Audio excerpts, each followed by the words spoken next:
अस्सलाम वालेकुम। आज व्यूअर्स मैं आपके साथ शेयर कर रही हूँ फ़ियोनी बनाने की बहुत ही सिंपल सी रेसिपी। बहुत जल्दी से ये रेसिपी बनकर तैयार होती है। ऐसे लोग जिन्हें सेवइयाँ बनाना मुश्किल लगता है या फिर उन्हें फ़ियोनियाँ भी कभी ट्राई नहीं की, तो ये रेसिपी उन लोगों के लिए है। आपसे रिक्वेस्ट है कि वीडियो को लाजमी से पूरा वॉच कीजिएगा। जस्ट 1 से 2 स्टेप में ज़बरदस्ती फ़ियोनियाँ बनकर तैयार हो जाएंगी।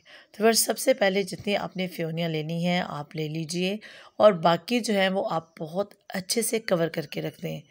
ये फ़ियोनियाँ जो हैं ये ज़्यादा दिन तक हम स्टोर नहीं कर सकते, ये बहुत जल्दी से ख़राब हो जाती हैं। तो आप कोशिश करें कि इसको जो है वो विदिन अ वीक आप जो है वो यूज़ कर लें। तो व्यूअर्स इनको बहुत अच्छे से आपने कवर करके जो है वो अच्छे से ड्राई जगह पर रख देना है।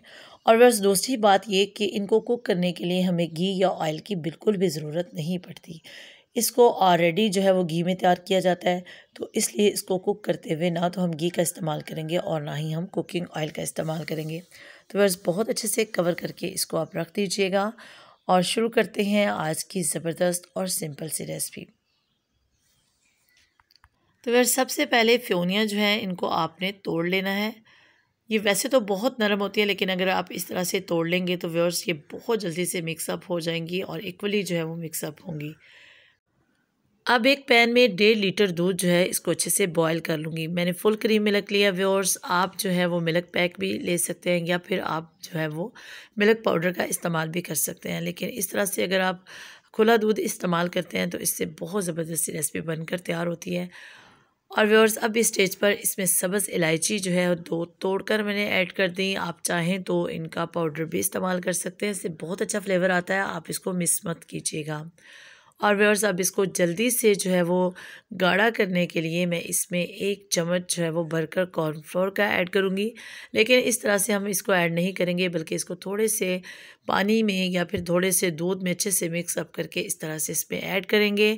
और जब इसको ऐड करना है तो चम्मच जो है उसको मुसलसल चलाएंगे ताकि इसकी गुठलियाँ ना बने। अब इस स्टेज पर जब दूध में 2 से 3 बॉयल आ जाएं तो व्यूअर्स इसको बिल्कुल लो टू मीडियम फ्लेम पर कुक करना है। और अब इस स्टेज पर इसमें ड्राई फ्रूट्स ऐड कर दूंगी, जिसमें मेरे पास बादाम, कोकोनट और किशमिश है। बादाम जो है इनका मैंने छिलका रिमूव कर दिया था। गर्म पानी में बादाम थोड़ी देर रखें तो इनका छिलका बड़ी आसानी से उतर जाता है।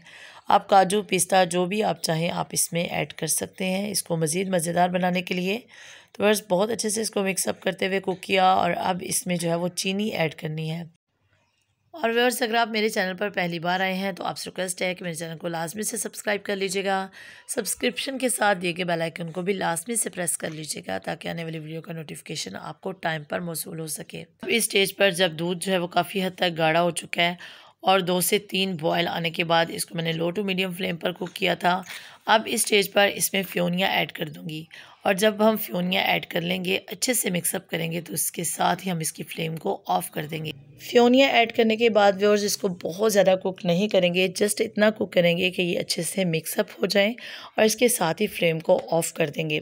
व्यूअर्स बहुत ज़्यादा कुक नहीं करना, इसका कुकिंग टाइम बहुत कम है। जस्ट आप दूध को बॉयल करें, फ़ियोनियाँ ऐड करें और ज़बरदस्ती रेसिपी बनकर तैयार हो जाती है। आप इसको गर्मा गर्म सर्व करें या फिर आप इसको ठंडा करके सर्व करें, दोनों सूरतों में बहुत मज़े की लगती है। कुछ लोग गर्मा गर्म चाय में फ़ियोनियाँ ऐड करके खाते हैं, वो भी बहुत टेस्टी बनती हैं। अगर आप इस तरह से दूध के साथ बनाते हैं तो ये इसके टेस्ट को 4 चाँद लग जाते हैं। तो बस बहुत ज़बरदस्ती रेसिपी बनकर तैयार है, आप इसको लाजमी से ट्राई कीजिएगा। कमेंट करके अपने फ़ीडबैक से आगाह कीजिएगा कि आपको ये रेसिपी कैसी लगी। इंशाल्लाह बहुत ज़बरदस्ती मिनटों में बनकर तैयार होगी। तो अपनी दुआओं में याद रखिएगा, अपना बहुत सारा ख्याल रखिएगा। आप सबको मेरी तरफ से बहुत बहुत ईद मुबारक। अल्लाह हाफ़िज़।